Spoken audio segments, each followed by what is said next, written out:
नमस्कार बंधुरा शाक तुलते चले एसेছি।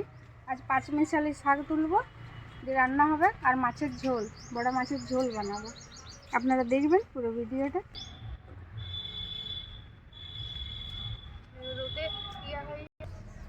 এটা আলু শাক, এই যে পুনকো শাক, এই দেখুন কচি কচিগুলো তুলে নিচ্ছি। পাঁচমিশালি শাক খুব মিষ্টি লাগে খেতে, অন্য শাকের থেকে খুব ভালো লাগে।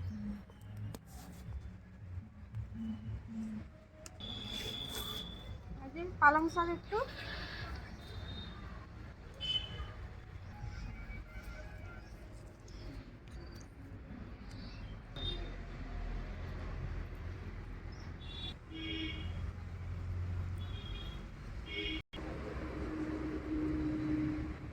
হবে এটা পুনকা শাক তুলেছি।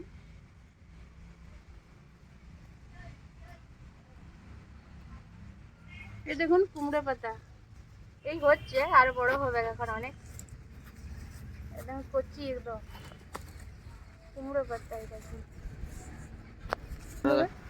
এই দেখুন এটার নামটা ভুলে গেছি, বলতে পারছি না। এই শাকটা খুব মিষ্টি হয়। এই দেখুন 5 রকমের শাক,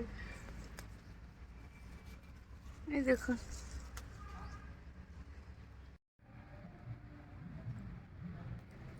এটা শহরে কোথায় পাবি এত রকমের শাক? ওই এক এক রকম বিকে। শাক ধুয়ে নিয়েছি, কেটে নেবো।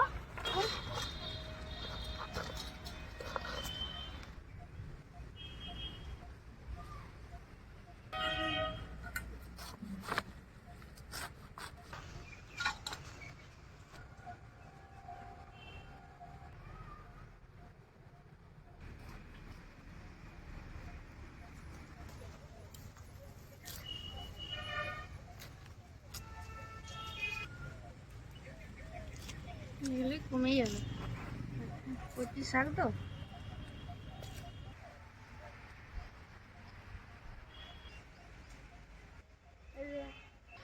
বড় হবে।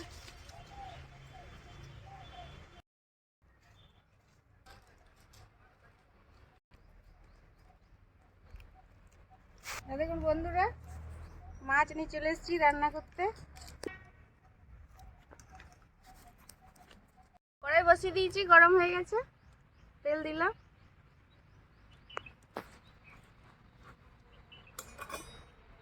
বড় মাছের ঝোল খেতেই ভালো লাগে। সব মাছগুলো ভেজে নেবো।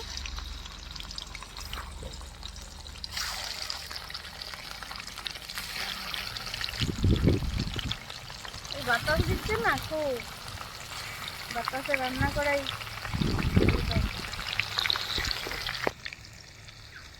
ভাজা হয়ে গেছে, এবারে পাল্টে নেবো। এইদিকে হয়ে গেছে।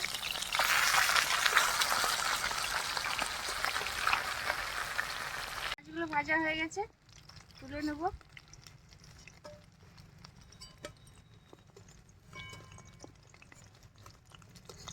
বাতাস দিচ্ছে, তেল দিয়ে দিলাম।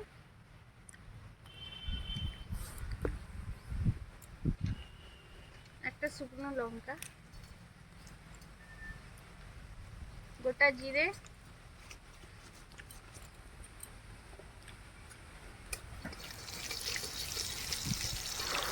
দিচ্ছি।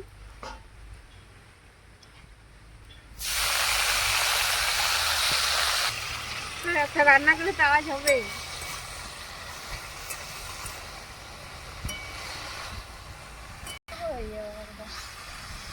নরম তো কচি শাক।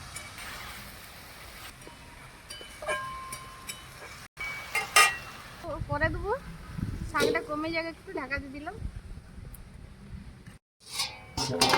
দেখুন বন্ধুরা কতটুকু শাকটা হয়ে গেল, কচি শাক তো। সামান্য লবণ দিয়ে দিলাম।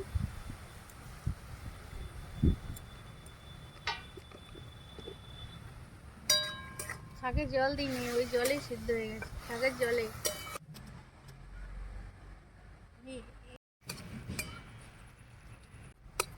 শাক ভাজা হয়ে গেছে বন্ধুরা।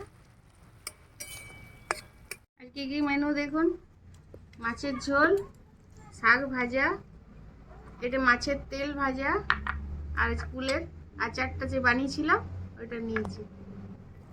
দেখি শাকটা খেয়ে।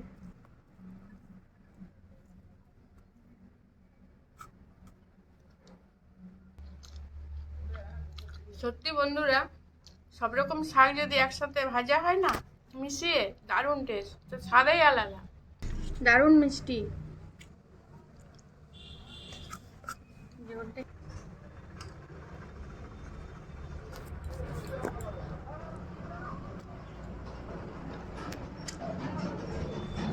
মাছের ঝোলটা খুব সুন্দর হয়েছে, শাকটা সব থেকে ভালো, সেরা।